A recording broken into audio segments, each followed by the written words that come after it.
I just had to say something about this.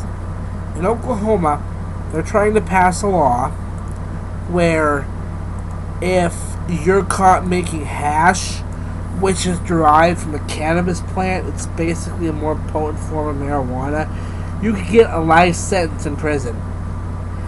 You'll get more time than the cops did in Houston, who beat the shit out of a 15-year-old after he surrendered and after being hit by the damn patrol car. You'll get more time than Lindsay Lohan and Paris Hilton got. Lindsay for her fucking DUIs and Paris Hilton for getting caught with cocaine. You'll get more time than Snooki. You get harsher punishment than Snooki got. You'll get harsher penalties than the pedophiles should get, because the pedophiles should not. Because in Oklahoma, if you're a first time, you get busted for the first time molesting from anywhere from a 12-year-old to a 16-year-old, you'll get 0 to 5 years. But if you're caught making hash for the first time, you can get a life sentence. Does anyone else see how completely bass-backwards that is? Because you're letting the wrong people out of prison. You're locking up the wrong people. Hello?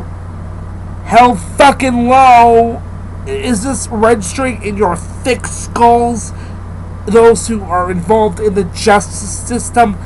I've already said the Supreme Court can kiss my ass for their fucking 8-1 ruling in favor of the Westboro Baptist Church. Now the justice system can do the exact same thing. Kiss the fattest part of my ass. Now to put this in perspective, in Oklahoma, and this is from 2009, so this was 2 years ago, but it's still complete fucking bullshit. David Earls was sentenced to 1 year credited time served while he was in prison, so cut that in half. He probably served 6 months waiting for trial. He got that credited to a 1 year sentence with 19 years suspended. So he served 6 months of what should have been a 20-year sentence. And this was a plea deal. The judge in this case, basically this guy, and I'll put the link to this article down below, this guy raped a 4-year-old. He allegedly molested her 5-year-old brother as the 4-year-old watched. So obviously this guy should have gotten way more than 6 months, but he didn't. Because Judge Tom Bartheld and his defense to this, it was a plea agreement. I took the plea agreement. You didn't have to take the plea agreement, dude. I think this guy could have gotten convicted without the 4-year-old having to testify. I'll get to that in a second. This judge said the district attorney, advocates, defendant, and the child's family all agreed to it. I find that really fucking hard to believe that the child's family would let this guy off with anywhere under 5 years. I find that really hard to believe.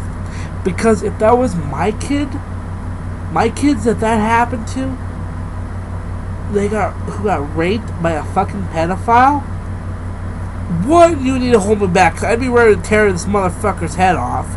And two, I would want him in prison for the longest time possible. I wanted him to have the harshest sentence possible. And don't throw him in protective custody. No, throw him in general population and see what happens then. Because at that point, once you're convicted of molesting kids, I don't give a shit about you anymore. You could be thrown into the sun. You could be thrown into a volcano, burned alive. I don't care anymore. So, and basically this guy gets 6 months from what should have been a 20-year sentence. And it's just a prime example that we're more worried about locking up the non-violent drug offenders, because there are people sitting in prison now for 20 years who got busted with barely a handful of cocaine, who got caught smoking pot one too many times and are now in prison for non-violent drug crimes. So, the judge took a plea agreement. The article goes on to say that the child testified in open court during a pretrial hearing. The defendant was present. Before trial, prosecutors were trying to get the girl qualified to testify on closed circuit, where she wouldn't have to be in the same room as this pedophile. And they were doing the basic run through where they try to make sure the child knows the difference between the truth and a lie. Now the judge did certify that the child was A-OK to testify, but the district attorney said, the district attorney, the child's family, and the child advocate and this guy's assistant said they all feared the child would freeze up and not be able to spit out what she needed to say, and then this guy gets off. So they went to a plea deal, which was complete bullshit because, one, it should have been a lot harsher than what it was, and two, the judge is a grade A fucking moron. The DA also said they couldn't keep the victim in the chair long enough to get the questions out of her. They thought it would be better to take a plea bargain to secure a conviction rather than risk not getting a conviction based on the victim's inability to testify. I mean, it's basically what this guy did. And here's where it gets worse. The tragedy is resolved yet more than it's basically one more man-dependent female, allowing a cretin to be around her children. This woman of the children who was raped, their mother let this guy into her house to live with them. And this pedophile is no stranger to criminal behavior. He served 7 years in prison for assault and battery with a dangerous weapon. He got more time in prison on assault and battery than he did for raping a 4-year-old. Another example of how our justice system fails across the board. It doesn't just fail in one area, it fails in them all.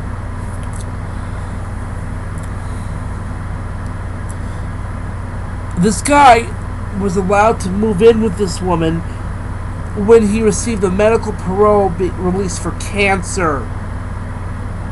She allegedly allowed him to sleep in the same bed with her children. What is wrong with you, you stupid woman? So then the article goes on to say that, well, the Attorney General said he is disturbed by the lenient deal. Well, duh. Who wouldn't be? I know who wouldn't be. The judge who imposed it. And the people who think the pedophiles should be treated better and get less time in prison than the non-violent drug offenders.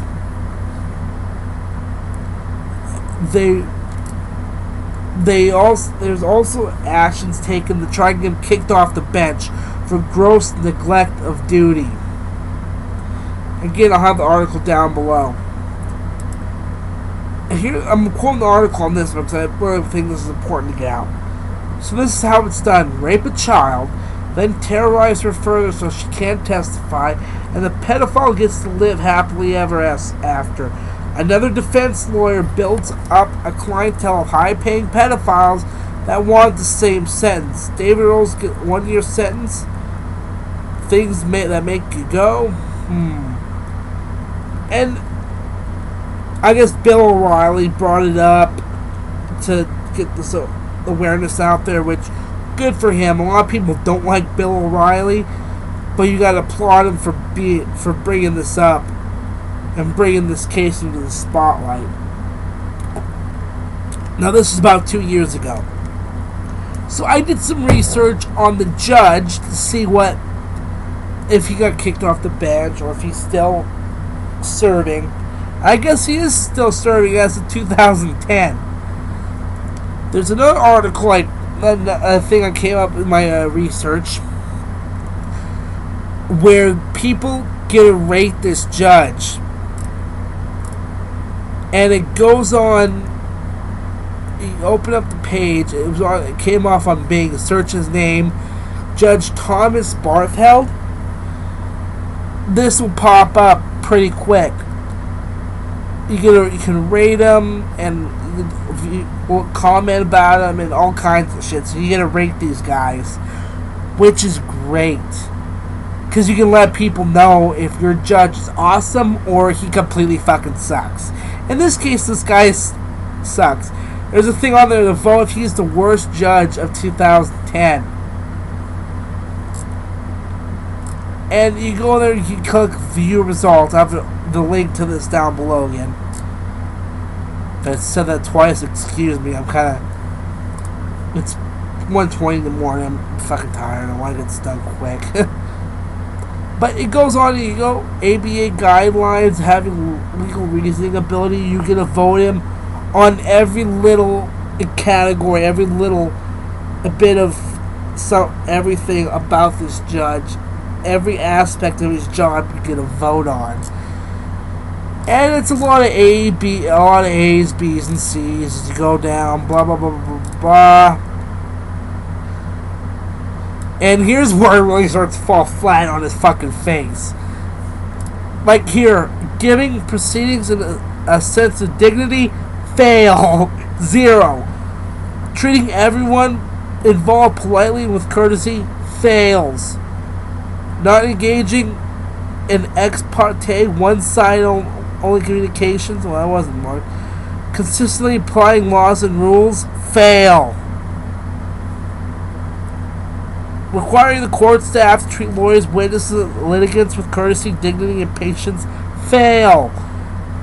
Demonstrating impartiality, fail. Demonstrating integrity and honesty, fail. And there's a scale on here near the bottom, rate 1 to 5 either way. And this will be the last thing, so I'm kind of going on here, I apologize. Biased defense versus prosecution criminal cases. Biased toward the defense, 5. Biased defense towards plaintiff in civil cases, 5. Biased towards defense. Sentencing, 0 is appropriate sentences, 5 is sentences, and I'm trying to look like I want to look on camera, so excuse me. Sentences too harsh, or on the other side, sentences too light. Guess where the 5 is? Sentences too light. So this judge, you'll have to look at this stuff to see it for yourself. You don't have to take my word for it. I'll have links in the description below for you to read. Let's see what I got for comments. There's one comment who said he should step down. I hope this case is overturned in appeal. That was 6/17/2009. Negative. It says negative critical. I mean, oh my god. This judge is horrible.